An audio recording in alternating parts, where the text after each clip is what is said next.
Barkanmu da wannan lokaci.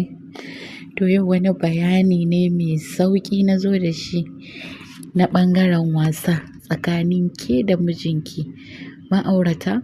Kuma so ku ji wannan wasan da ke da mijinki a kullum, shi isa nake cewa a kasance cikin tsafta da gyaran jiki. In dai za ki tsaftace jikinki, ko da yaushe mijinki ya dawo ya ganki tas-tas, ya dawo ya ganki cikin shiga mai kyau, ko da kuwa kayanki ba wai kaya ne masu tsada ba, to ana so ya kasance kin zama na cikin shiga mai kyau. Kowa zai shigo ya ganki lafiya lau neat gidanki, ke ma kuma an ganki tsaf-tsaf da ke da yaranki. To wannan dai salon kwanciyar, salon wasan ba wani wasa bane mai wahala, sannan kuma yana da daɗi. Bayan kin tsaftace jikinki, kin yi brush, kin gyara headquarter, kin tabbata kin yi aski, kin sa turaren ƙamshi irin kamar miski a gefe-gefen farjinki, kin ɗauko kayanki kin sa. Dama ba a buƙatar wasu kaya masu nauyi, kayan bacci ne dai kamar riga da wando haka, shi ma wannan ya kasance ba dogo ba, irin haka tiri-kwata daidai cinyarki, kamma ya ƙarasa cinya, kai ya ƙarasa kai gwiwa. To ya tabbata dama kin zauna ba ke ba birziya, sai 'yan rigarki haka ta shan iska, rigar bacci kenan. Za ki je ki kwanta, ku hau kan gado. Dama oga shi da ya kasance daga shi sai ɗan boxer ɗinsa, wandon shan iska, short nika ɗinsa ya kwanta, daga shi sai ɗan shan iska. Sai ki je kan gado ki zauna, zama za ki yi wannan wasan.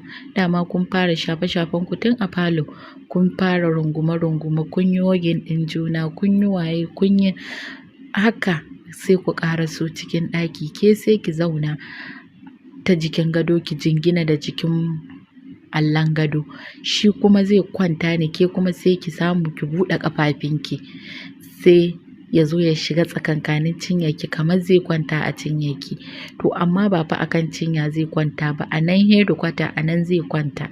Sai ki hau shashafa shi, kina shafa mai kai, kina shafa mai ƙasimbarsa da gemunsa da kansa, ƙeyarsa duk kina shafa masa, cikin salo fa na jan hankali, cikin salo na jin daɗi.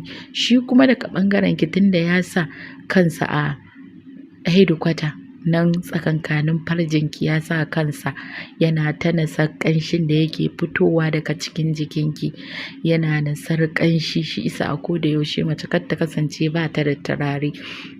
Ya kasance in kin sa turare a saman nononki, a kafaɗarki, ƙasan nononki, to mararki ma da cinyoyinki, ko ina na jikinki, har tafin ƙafarki, har 'yan yatsunki duk ki zama na kin sa musu turare, tunda akwai mazan da suke lasar ƙafafun matansu. In dai kika kasance ke mai tsafta ce kuma mai yawan lulluɓe ƙafafunki ne, kin gane me nake nufi. To daga nan zai fara shashafa ki, yana shashafa ki, ke ma kina shafa shi. Daga nan za ki ji yana wani numfarfashi, yana numfashi mai jan hankali. Ke ma kuma ba wai tsaya za ki ba, ci gaba za ki, kuma kar ki tsaya ke ma wai ki shiru, ki ringa nuna masa jin daɗin abin da yake miki, ki ringa nuna masa wannan shafakin da yake, kina jin daɗi, kina a nan za ku yi ta fitar da sautinku, za ku yi ta fitar da sauti kala-kala, shi yana yi, ke kina yi. To daga nan fa idan wasa yayi wasa, sai dai ya ji kin fara